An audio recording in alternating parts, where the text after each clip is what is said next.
The Somerton Man, Australia, December 1st, 1948. A quiet Tuesday morning along Somerton Beach in Adelaide. The waves rolled gently against the shore. Joggers passed, seagulls circled above, and then a body, lying peacefully against the seawall. Legs crossed, as if he were merely asleep. But he wasn't. The man was dead.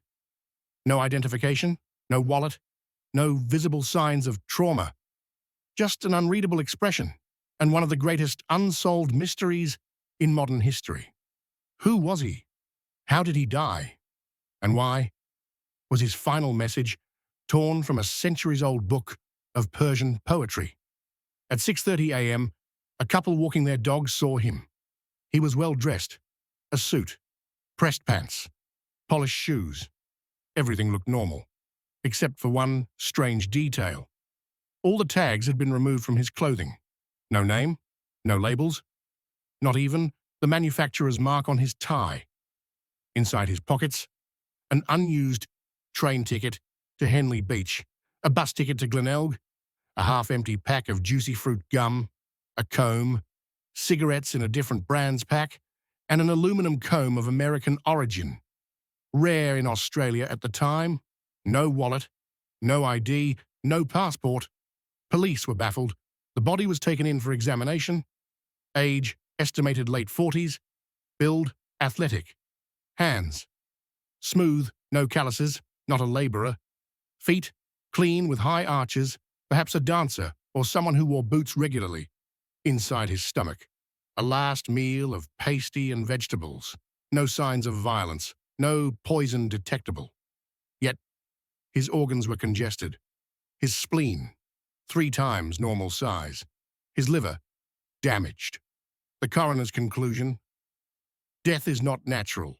Possibly poison, but no poison could be detected. A death without cause. A man without a name. 6 weeks later, police made a curious find.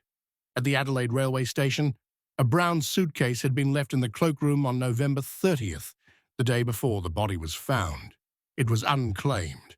Inside, a stenciling brush, scissors and thread, suggesting he may have been a tailor.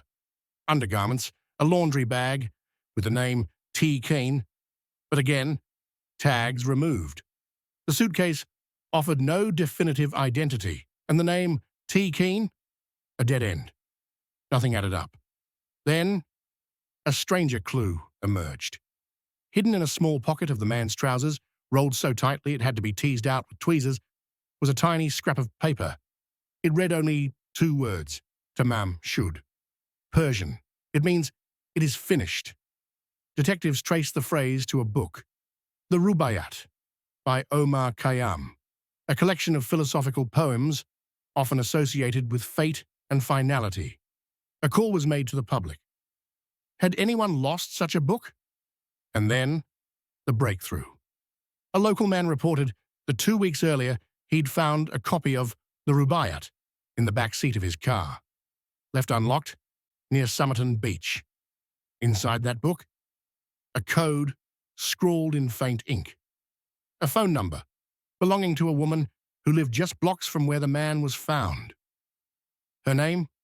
Jo Thompson. Jo was a nurse. She admitted to owning a copy of The Rubaiyat, but claimed she'd given it away years ago. She denied knowing the Somerton Man, but when she was shown his plaster cast, her reaction was unsettling. Witnesses said she nearly fainted. She refused to see it again. She wouldn't answer more questions. The man remained unidentified. The book found in the car contained a series of random letters: WRGOABAB, DMLIAOIWTBIMPANETPML, IABOAIAQCITTMTSAMSTGAB. Cryptographers, including those from the Australian Navy, tried to decode it. They believed it wasn't gibberish. It looked like an acrostic code, possibly a shorthand. But even with advanced techniques, no one could crack it. To this day, it remains unreadable. Decades passed. The case went cold. But theories continued to swirl. Theory 1, suicide over lost love. Some believe Joe Thompson was more than just a neighbor. Perhaps the Somerton Man was in love with her, heartbroken, and took his own life near her home. But then, why the removed labels? Why the strange code? Why the rare book? Theory 2, Soviet spy. At the height of the Cold War, Australia hosted secret testing facilities and US collaborations. Many believe the Somerton Man was a spy sent from the USSR. Supporting this, his American-made comb, his unusual muscular calves, consistent with intelligence operatives trained in physical disguise. His coded message, and Joe Thompson's former boyfriend was known to speak Russian fluently. Was he a spy? Was he poisoned with a rare agent that left no trace? Theory 3, black market poison.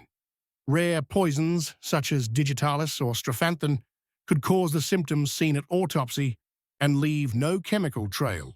Used in espionage, administered quickly, virtually untraceable in the 1940s. Was he assassinated? In 2009, new interest sparked. A photo of Joe Thompson's son, Robin, revealed a striking similarity to the Somerton Man, particularly a rare genetic feature, hypodontia, the absence of certain teeth, and unusual ear structure. Robin, it turned out, was a dancer and gymnast, just like the Somerton Man was speculated to be. Was Robin the Somerton Man's son? If so, did Joe lie to protect something or someone? In 2021, over 70 years later, the Somerton Man's body was exhumed. After meticulous work, DNA was successfully extracted. By 2022, through advanced genetic genealogy, researchers identified a possible name: Carl Charles Webb. Born in 1905 in Melbourne, an electrical engineer and instrument maker. But this raised more questions than answers. Why did Charles Webb leave no trace in government records? Why was he in Adelaide? Why no family ever came forward? And still, no official confirmation of how he died. The Somerton Man's case remains Australia's most haunting enigma. He was buried in West Terrace Cemetery under a stone that read, "Here lies the unknown man." For decades, the question remained whispered in classrooms, cafes, and cold case files. Who was he? Why did he die?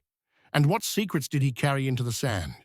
A man with no name, a poem of finality, a code no one can read, a woman who knew more than she said, and a mystery that refuses to rest. If the Somerton Man was a spy, a lover, or simply lost, why did the sea cradle his final breath? And what final truth did he take with him into the silence?